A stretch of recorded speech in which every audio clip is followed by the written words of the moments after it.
जरा सोचिए, अगली बार जब आप कैब बुक करें तो आपकी राइड के पैसे ड्राइवर को ज्यादा मिलें और आपकी जेब से भी कम लगे। कैसा रहेगा? सुनने में अच्छा लगता है ना? भारत में एक नई ऐप आई है, भारत टैक्सी, और वो ठीक यही वादा कर रही है। पर सवाल ये है कि क्या ये सच में उबर और ओला जैसी बड़ी कंपनियों के राज को खत्म कर पाएगी?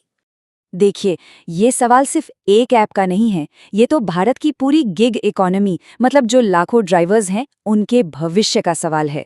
तो चलिए जरा गहराई से देखते हैं कि भारत टैक्सी आखिर इस इतनी बड़ी चुनौती से निपटने का क्या प्लान बना रही है। अच्छा, भारत टैक्सी नाम सुनकर सबसे पहले दिमाग में क्या आता है? यही ना कि कोई सरकारी स्कीम होगी। लेकिन सच्चाई इससे कहीं ज्यादा मजेदार है। ये असल में एक सहकारी यानी कि एक कोऑपरेटिव मॉडल पर काम करती है। और बस यही एक चीज है जो इसे मार्केट में बाकी सबसे बिल्कुल अलग खड़ा कर देती है।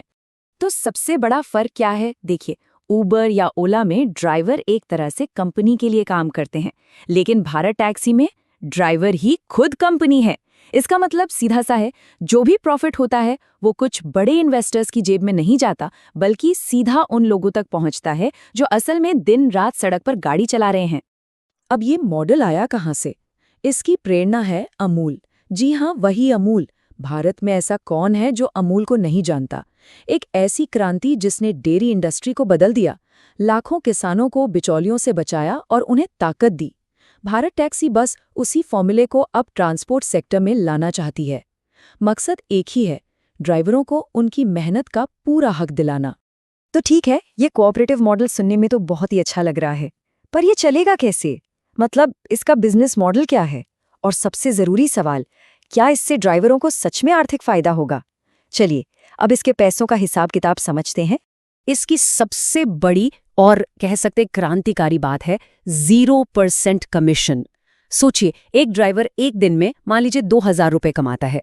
उबर या ओला में क्या होता है, उसे 400 से 600 रुपए तक कमीशन देना पड़ जाता है।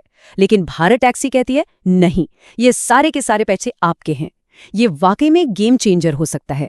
तो फिर कंपनी कमाएगी कैसे? कमीशन तो है नहीं, तो इसके बदले में ड्राइवर को बस एक छोटा सा फिक्स डेली चार्ज देना है, सिर्फ 30 रुपए, चाहे वो दिन में एक राइड करे या 20। ये कुछ एक सब्सक्रिप्शन मॉडल जैसा है। इससे ड्राइवरों को अपनी कमाई पर पूरा कंट्रोल मिल जाता है। अब जरा इसका गणित समझिए, बहुत सिंपल है। अगर 1 लाख ड्राइवर्स भी हर रोज सिर्फ 30 रुपए देते हैं, तो प्लेटफॉर्म के पास रोज के 30 लाख रुपए आते हैं, मतलब साल का 100 करोड़ रुपए से भी ज्यादा। ये पैसा ऐप को चलाने, मेंटेन करने, कॉल सेंटर चलाने के लिए काफी है। और सबसे मजेदार बात, इसके बाद भी अगर कोई प्रॉफिट बचता है तो उसका 80% हिस्सा वापस इन्हीं ड्राइवर मालिकों को डिविडेंड के तौर पे मिल जाता है। लेकिन भारत टैक्सी किसी खाली मैदान में नहीं उतर रही है।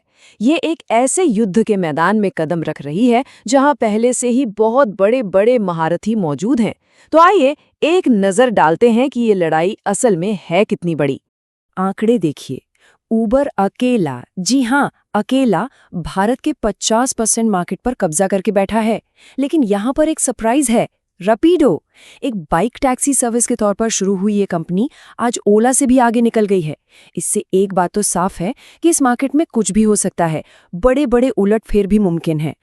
और यहीं पर भारत टैक्सी का वो 0 कमीशन वाला मॉडल पिक्चर में आता है। जरा इस रकम पर गौर कीजिए। उबर सिर्फ ड्राइवरों के कमीशन से साल का 25,000 करोड़ रुपए कमाता है। सोचिए, ये वो पैसा है जो ड्राइवरों की मेहनत की कमाई से कटकर सीधा कंपनी की तिजोरी में जा रहा है। ये सिर्फ नंबर नहीं है, ये उन लाखों ड्राइवरों की कहानी है जो दिन रात घंटों काम करते हैं और उसके बाद भी अपनी कमाई का एक मोटा हिस्सा इन कंपनियों को दे देते हैं। और बस यही जो नाराजगी है, यही वो जमीन है जिस पर भारत टैक्सी जैसा कोई नया आइडिया अपनी जड़ें जमा सकता है। तो ड्राइवरों के लिए 0 कमीशन तो ठीक है, लेकिन हम जैसे पैसेंजर्स के लिए क्या? भारत टैक्सी का सबसे बड़ा वादा है नो सर्ज, मतलब पीक आवर्स में भाड़ा नहीं बढ़ेगा।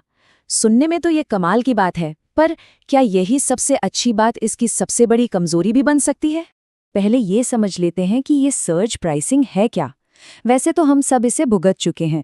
बाहर जोरों की बारिश हो रही है, ऑफिस से घर जाना है और अचानक जो कैब 100 रुपए की थी वो 300 की हो गई। यही है सर्ज प्राइसिंग। गुस्सा तो बहुत आता है, पर इसका एक इकोनॉमिक कारण है। इसका मकसद होता है कि ज़्यादा से ज़्यादा ड्राइवरों को उस वक्त सड़क पर लाया जाए जब उनकी डिमांड सबसे ज़्यादा हो। और यहीं पर आता है भारत टैक्सी के लिए $1 मिलियन का सवाल। खुद को एक ड्राइवर की जगह रखकर सोचिए, बाहर बारिश है, भयंकर ट्रैफिक जैम है और आपके पास 2 ऑप्शन हैं। आप कौन सा ऐप चुनेंगे? चलिए हिसाब किताब देखते हैं। मान लीजिए एक राइड का बेस फेयर 200 रुपये है। ऊबर या ओला पर 2x का सर्ज लगा तो पैसेंजर को देने पड़े 400 रुपये।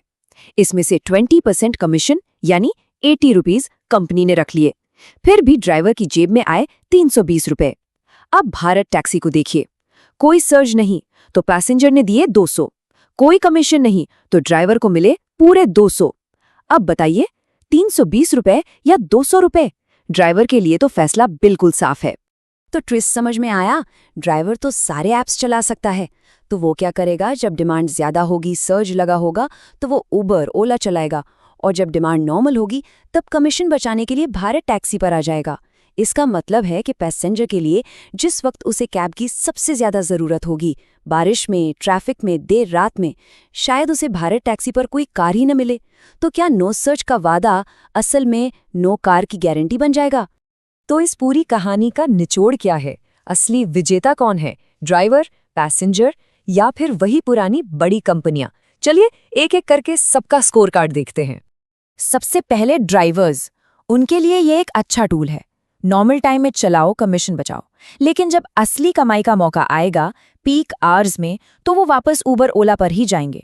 अब पैसेंजर्स, उनके लिए कोई साफ जीत नहीं है। नॉर्मल टाइम में तो भाड़ा लगभग वही है और जरूरत के वक्त शायद गाड़ी ही ना मिले। सरकार के लिए, हाँ, ये एक पॉलिटिकल विन है, वो दिखा सकती है कि गिग वर्कर्स के लिए कुछ किया जा रहा है। और आखिर में उबर ओला रैपिडो, उन्हें शायद ही कोई फर्क पड़ेगा, क्योंकि उनका असली हथियार पीक डिमांड को कंट्रोल करने की ताकत अभी भी उन्हीं के पास है। तो आखिर में हम एक बुनियादी सवाल पर आकर रुक जाते हैं। एक तरफ है एक अच्छा, एक न्याय संगत मॉडल बनाने की सोच, और दूसरी तरफ है बाजार का कड़वा सच, सप्लाई और डिमांड का खेल। तो क्या एक ऐसा मॉडल जो इस बेसिक इकोनॉमिक्स को नज़रअंदाज करे, क्या वो कभी सफल हो सकता है, या फिर ये एक बहुत अच्छा आइडिया बन के रह जाएगा जो असल दुनिया की सच्चाई से टकराकर टूट गया? इस पूरी लड़ाई का सबसे बड़ा सवाल शायद यही है,